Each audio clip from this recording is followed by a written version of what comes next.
13/11/2018 அன்று என் மனைவியிடம் என் தேவனாகிய கர்த்தர் கடவுளுடைய தரிசனத்தை இப்போ நீங்கள் கேட்கலாம்.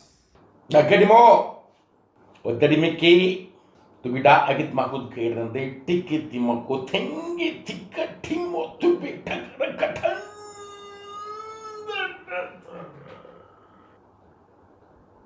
Badi, unne seda padutadu. Maranam. Unnak parade en kumaranakkaga. Esa kumaranakkaga.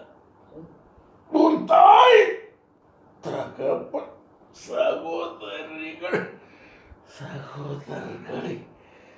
எட்டு விலகுவது உனக்கு நலமாயிருக்கும்.